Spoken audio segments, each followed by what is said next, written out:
আফগানিস্তান ও পাকিস্তানের বিস্তীর্ণ এলাকা জুড়ে অবস্থিত হিন্দুকুশ পর্বতমালা। হিন্দুকুশ পর্বতমালা মূলত মধ্য এশিয়ার একটি গুরুত্বপূর্ণ ভূমিরূপ। এই পর্বতমালাটি দক্ষিণ পশ্চিম দিকে প্রায় ১,০০০ কিলোমিটার পর্যন্ত বিস্তৃত এবং ২৫০ কিলোমিটার পর্যন্ত প্রশস্ত। আফগানিস্তানের সীমান্তে পামির পর্বতমালা থেকে শুরু হয়ে পাকিস্তানের উত্তর পশ্চিম সীমান্ত প্রদেশ এবং তাজিকিস্তান পর্যন্ত হিন্দুকুশ পর্বতমালা ছড়িয়ে রয়েছে। তবে পর্বতমালার বেশি অংশ উত্তর পূর্ব আফগানিস্তানে অবস্থিত। এই পৃথিবীতে যত পর্বতমালা রয়েছে সবকিছুর মধ্যে এক অসাধারণ আশ্চর্য পর্বতমালা এই হিন্দুকুশ পর্বতমালা।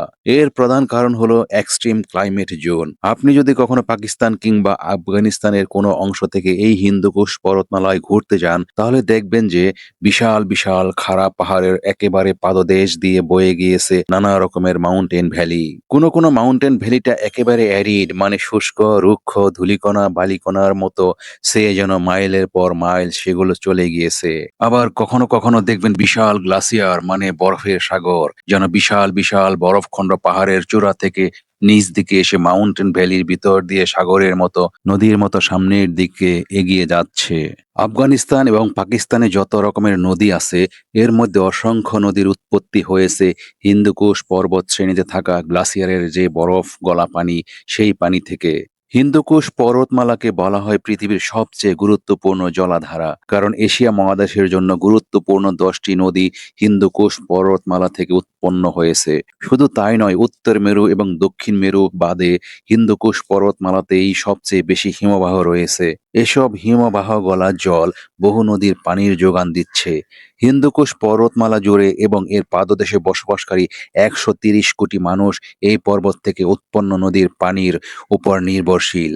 হিন্দুকুশ পর্বতমালা অনেক নদীর উৎসস্থল। এদের মধ্যে উত্তর ঢাল থেকে উৎপন্ন আমু দরিয়া নদী এবং দক্ষিণ ঢাল থেকে উৎপন্ন হেলমান্দ নদী, কাবুল নদী, কুনার নদী এবং সিন্ধু নদের অনেকগুলি উপনদী উল্লেখযোগ্য। পামির অঞ্চলের পশ্চিমে প্রথম ১৬০ কিলোমিটার পর্যন্ত হিন্দুকুশ পর্বতমালা অন্যরকম এক পাহাড়ি অঞ্চল সৃষ্টি করেছে। এখানকার পার্বত্য অঞ্চল বেশ চওড়া, অনেকটা মালভূমির মতো, এবং এখানে অনেক হিমবাহজাত হ্রদ দেখা যায়। এই হ্রদগুলো হিমবাহ গলা পানি দ্বারা তৈরি হয়েছে। এই অঞ্চলের উচ্চতা সমুদ্র সমতল থেকে প্রায় ১২,৫০০ থেকে ১৭,৫০০ ফুট। এখানে অনেক গিরিপথ দেখতে পাওয়া যায়। এর মধ্যে বারোগিল, দুরাহ এবং খাবাক গিরিপথ উল্লেখযোগ্য। সবচেয়ে চমকপ্রদ ব্যাপারটা হলো এই পর্বতের নামকরণের কাহিনীটা। হিন্দুকুশ অর্থাৎ কুশ হচ্ছে একটা ফার্সি শব্দ, যার অর্থ হলো মেরে ফেলা। ইতিহাসবিদরা মনে করেন যে এক সময় হাজার হাজার হিন্দু কৃতদাসদের এই পথ দিয়ে ধরে নিয়ে যাওয়া হতো এশিয়ার ওই অঞ্চলের দিকে। এই হিন্দুকুশ পর্বতমালার এক্সট্রিম ক্লাইমেট জোন, গ্লাসিয়ার এবং ঠান্ডা বৈরী আবহাওয়া, এই সমস্ত কারণে সেখানে হাজার হাজার হিন্দু কৃতদাস মারা যেত। হিন্দু কৃতদাসদের সেই মরে যাওয়ার কাহিনী থেকেই মূলত এসেছে হিন্দুকুশ পর্বত শব্দটা। কিছু কিছু ইতিহাসবিদ মনে করেন যে এই হিন্দুকুশ শব্দটি সর্বপ্রথম ব্যবহার করেছিলেন বিখ্যাত ভ্রমণকারী পরিব্রাজক ইবনে বতুতা। চতুর্দশ শতাব্দীতে মরক্কোর পর্যটক ইবনে বতুতা তার ভ্রমণ স্মৃতির কথায় হিন্দুকুশ পর্বতমালার কথা বলে গেছেন। তিনি এই পাহাড়ি পথ দিয়ে ভারতে প্রবেশ করেছিলেন। ইবনে বতুতার বর্ণনায় বলা হয় এই পর্বতমালায় ভারতীয় কৃতদাসদের মৃত্যুর কারণ। তার স্মৃতিকথার অনুবাদ অনেকটা এরকম: এরপর আমি বারওয়ান শহরের দিকে অগ্রসর হয়েছিলাম, যে রাস্তায় একটি উঁচু পাহাড়, বরফ এবং অত্যন্ত ঠান্ডায় আবৃত। তারা এটাকে হিন্দুকুশ বলে। এটা হিন্দু হত্যাকারী, কারণ ভারত থেকে আনা কৃতদাসদের অধিকাংশই ঠান্ডার তীব্রতার কারণে মারা যায়। ইবনে বতুতার বর্ণনায় আরো জানা যায় যে ভারতীয় উপমহাদেশের কৃতদাসদের এই পাহাড়ি পথ দিয়ে ভারত থেকে তুর্কিস্তানে নিয়ে যাওয়া হতো। সেই থেকে পর্বত শ্রেণীর নাম হিন্দু হত্যাকারী বা হিন্দুকুশ। হিন্দুকুশ পর্বতমালার সর্বোচ্চ শৃঙ্গের নাম তিরিশমির। এই শৃঙ্গের উচ্চতা প্রায় ৭,৭০৮ মিটার বা ২৫,২৮৯ ফুট। তিরিশমির পর্বত শৃঙ্গটি ভৌগোলিকভাবে পাকিস্তানের মধ্যে অবস্থিত হিন্দুকুশ পর্বতমালার সবচেয়ে বিখ্যাত গিরিসংকট খাইবার পাস। এই রাস্তাটি পাকিস্তান ও আফগানিস্তানকে সংযুক্ত করেছে। অতীতে এই পথ দিয়েই ভারতীয় উপমহাদেশে বহিরাগত সেনারা সবচেয়ে বেশি আক্রমণ করেছে। মহাবীর আলেকজান্ডার থেকে শুরু করে চেঙ্গিস খানের বংশধরেরা এই পথেই ভারতে এসেছে। খ্রিস্টপূর্ব ৩২৭ সালে আলেকজান্ডার হিন্দুকুশ পর্বতমালা অতিক্রম করেন। আলেকজান্ডার দ্য গ্রেট যখন ভারত আক্রমণের জন্য এই দিকে আসেন, তখন এই হিন্দুকুশ পর্বতমালায় এসে তিনি ভয় পেয়ে গিয়েছিলেন এর দুর্গম আবহাওয়া এবং এর বিশাল বিশাল উঁচু খাড়া খাড়া পাহাড় দেখে। মুঘল সম্রাট বাবরও হিন্দুকুশ পর্বতমালা অতিক্রম করে ভারতে পদার্পণ করেছিলেন। এমনকি আধুনিক যুগে আফগানিস্তান যুদ্ধের সময়ও হিন্দুকুশ পর্বতমালার খাইবার পাস অত্যন্ত গুরুত্বপূর্ণ কৌশলগত জায়গা হিসেবে বিবেচিত হয়েছে। পারস্যের সম্রাট প্রথম দারিউসের সময় থেকেই হিন্দুকুশ পর্বতমালা বেশ গুরুত্বপূর্ণ অঞ্চল ছিল। মধ্যযুগে হিন্দুকুশ পর্বতমালা তৎকালীন সময়ে সবচেয়ে ব্যস্ততম বাণিজ্যিক নেটওয়ার্কের মধ্যে ছিল। মধ্য এশিয়া এবং দক্ষিণ এশিয়ার মধ্যে যাতায়াতের জন্য হিন্দুকুশ পর্বতমালার বিকল্প অন্য কোনো পথ ছিল না। প্রাচীনকালে হিন্দুকুশ পর্বতমালা জুড়ে বৌদ্ধ ধর্মের ব্যাপক প্রসার ঘটেছিল।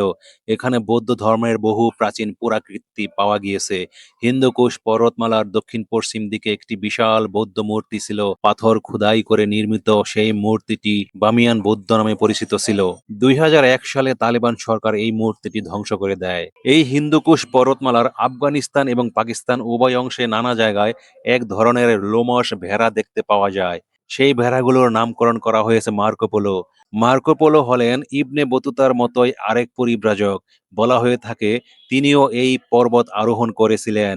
মজার ব্যাপার হলো আফগানরা এখনো সেই যে ইবনে বতুতার দেয়া হিন্দুকুশ সেই শব্দটি ব্যবহার করে এবং ওই যে ভেড়াগুলো সেগুলোকে মার্কোপোলো ভেড়া হিসাবেই চেনে।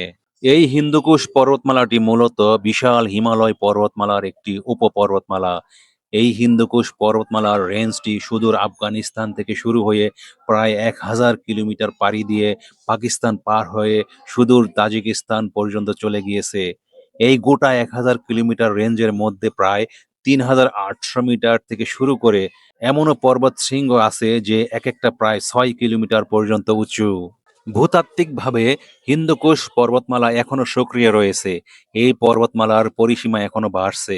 সেই কারণে এই এলাকা বেশ ভূমিকম্প প্রবণ এবং ছোটখাটো ভূমিকম্পেও হিন্দুকুশ পর্বতমালা বেশ ঝুঁকিপূর্ণ। অতীতে পৃথিবীর সব মহাদেশ গন্ডোয়ানা নামে একটি মহাদেশের আকারে একসাথে ছিল। প্রায় 16 কোটি বছর আগে মহাদেশগুলো পৃথক হতে থাকে। এর 5.5 কোটি বছর আগে ভারতীয় উপমহাদেশ ইউরোপীয় প্লেটের সাথে সংঘর্ষে লিপ্ত হয়। তখন দুটি বিশাল ভূখণ্ডের মহাসংঘর্ষের ফলেই হিমালয় পর্বতমালা সহ হিন্দুকুশ পর্বতমালার সৃষ্টি হয়। সেই থেকে এই পর্বতমালা গঠনের কাজ এখনো চলমান রয়েছে। এখনো প্রতি বছর একটু একটু করে পর্বতমালার বৃদ্ধি ঘটছে। জলবায়ু পরিবর্তনের কারণে হিন্দুকুশ পর্বতমালার বিপুল হিমবাহ দ্রুত গলতে শুরু করেছে। ইতোমধ্যে হিন্দুকুশের 3/2 ভাগ হিমবাহ গলে গেছে। ধারণা করা হচ্ছে আগামী কয়েক বছরের মধ্যে হিন্দুকুশ পর্বতমালার সকল বরফ গলে যাবে। হিমবাহ গলা অতিরিক্ত পানি সমুদ্রে গিয়ে পতিত হচ্ছে।